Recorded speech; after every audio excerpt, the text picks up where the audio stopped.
Hello and welcome to another edition of WrestleScope TV. I am your host, John. Thank you very much for tuning in for today's broadcast. And today we're going to be talking about, well, the newest addition to wrestling programming. And as this is being recorded, as this is being broadcast on Wednesday, this coming Saturday, we are going to have AEW Collision. And the big question, the question to ask right now, is Collision a make or break show for AEW? Before we get into the content, as always, as it says at the bottom of the screen, please support WrestleScope by liking this video, subscribing to the channel, and hitting the notification bell so you can be updated on every brand new video that is posted on this channel. And as always, we're going to switch gears here. Don't forget to give us a follow on YouTube, on Twitter, on Instagram, and our TikTok is in the link tree as well. So as I said at the outset, in just a few short days, AEW is going to be increasing its TV content with the premiere of AEW Collision, their brand new show on TNT. This means All Elite Wrestling is going to be increasing their weekly television programming from the current 3 hours with 2 hours of Dynamite and 1 hour of Rampage to 5 hours, that being for the 4-year-old promotion, matching what WWE is currently doing between Raw and SmackDown. That's not including NXT. Obviously, this is a huge move by Tony Khan and his company, which it could be a big win for them, or it could be another reason for all the doubters and the haters of AEW out there to attack the brand. So the first question out of the gate is, what would be considered a success for AEW Collision? Is it 500,000 viewers? Is it 750,000? What about 1 million viewers? Is anything more than 500,000 even possible for a show that's going to be debuting on a Saturday night in the summer here in the United States? Now, the NBA Finals, they just finished up. Congratulations to the Denver Nuggets on winning their very first NBA championship. But now that the NBA Finals are done, the sports competition, it's pretty limited. It's down to pretty much just Major League Baseball right now. But we're not that far away, just a few short months away from college football kicking off. College football, which is obviously huge on Saturdays all across the country, followed shortly by the NBA and NHL seasons starting. Now, you'll notice I didn't mention the NFL because the NFL really until the later stages of the season doesn't really do anything on Saturdays. Now, obviously, Tony Khan, he's swinging for the fences. He's going big time with this very first show with the 6-man match headlined by the team of FTR and the returning CM Punk. And also the rumored returns of Andrade El Idolo and Miro, Thunder Rosa, though it won't be in an in-ring capacity for Thunder Rosa at this point in time. But is that right there, is that enough to draw huge viewership numbers? Is that enough to bring in that 500,000, 750,000, 1 million viewers? I don't know at this point. Now, the next question. With the rumored roster split, and there's been a lot of discussion about this since going back to even before Collision was officially announced, this roster split between Dynamite and Collision to keep certain talents away from other talents, to keep CM Punk away from Kenny Omega, the Young Bucks, the Elite, to keep Thunder Rosa away from Britt Baker and others. Is this going to hurt viewership for Dynamite? Now, Dynamite is a show that has consistently struggled to stay at the 1 million mark. They've been hovering around it. They've gone over it a few times. They've been under it a few times, but they have not been able to consistently stay over that 1 million viewer mark. Is splitting the roster, well, is that going to end up splitting viewers as well? Are you going to end up having a situation where, well, people that are really, truly fans of the Kenny Omegas, the Hangman Adam Pages, the Young Bucks, Britt Baker, talents like that, are they going to stay with Dynamite and not watch Collision? Conversely, are fans of, the returning people, Andrade El Idolo, Miro, CM Punk, again, teams like FTR and other talent, Thunder Rosa.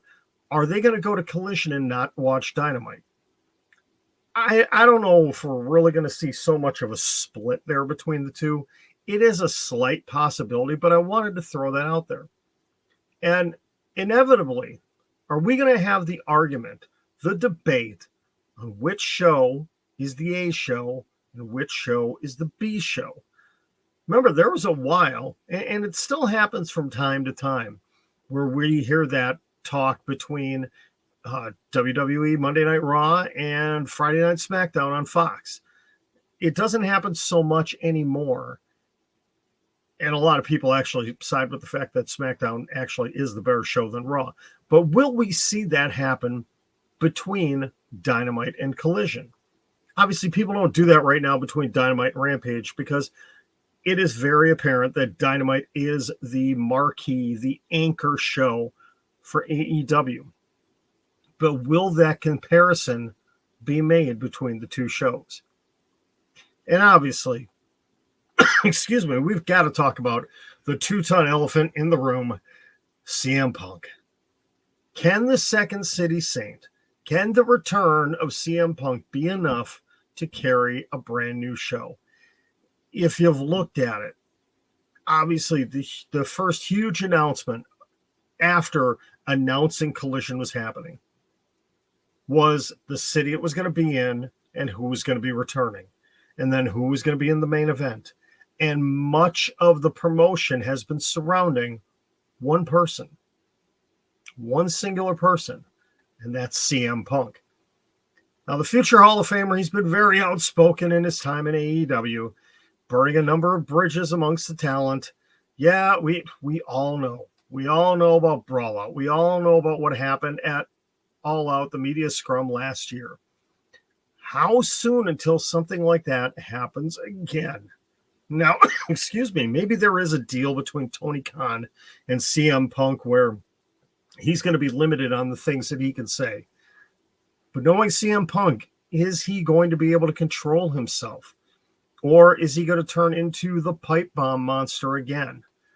And is he going to spout off on somebody that maybe he shouldn't? And Punk, well, he's not the only one with baggage in this situation. Former women's champion Thunder Rosa, she's not without her own drama within the AEW women's division.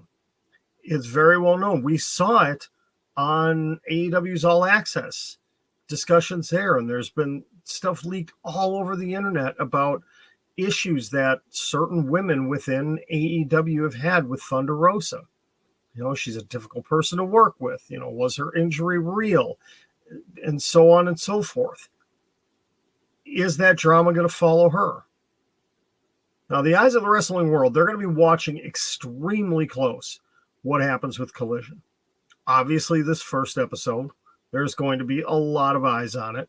But moving forward, people are really going to have the magnifying glass taking a look at every little thing with this. I guess the other question to ask is, who's going to be the commentary team? Who is going to be leading this commentary team on this? Is it going to be the likes of a Tony Schiavone and an Excalibur? Could Collision be Jim Ross's show? We'll have to see.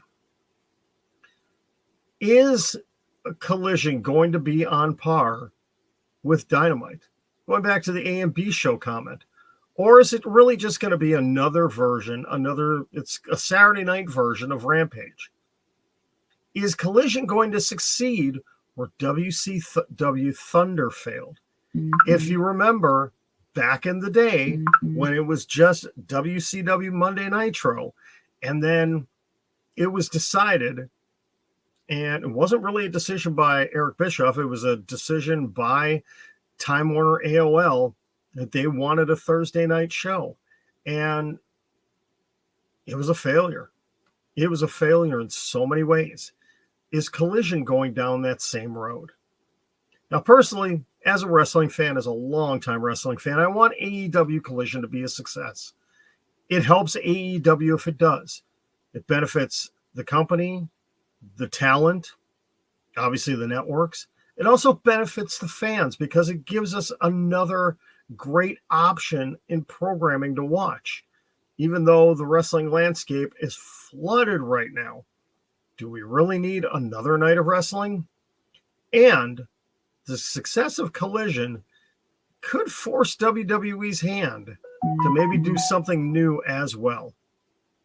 Only time is going to tell.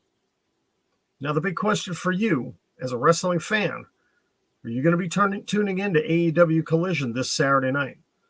Whether live or DVRing it and watching it the next day. Leave your answer in the comments. Let me know what you think. What do you think also in the comments? What do you think of this format of what I've been doing on the last couple of shows here? Going to be continuing on with this. I've already got another topic queued and ready to go, which will hopefully launch on Friday. I'll put that out on Friday morning. Excited to do that. But let me know your thoughts, what you think of this new format of what I'm doing here, and what would you like to see me talk about here on this channel and on this show. Again, thank you very much. Please give WrestleScope a follow on YouTube, on Twitter, Instagram, also on TikTok. You can go to our link tree. Everything is there as well. And please also don't forget to give this video a like, subscribe to the channel, and hit the notification bell on YouTube so you can be updated every time new content comes your way. I am John, and this has been our discussion here on WrestleScope TV on AEW Collision. Will it make or will it break AEW? We shall see. But tune in on Saturday night and give us your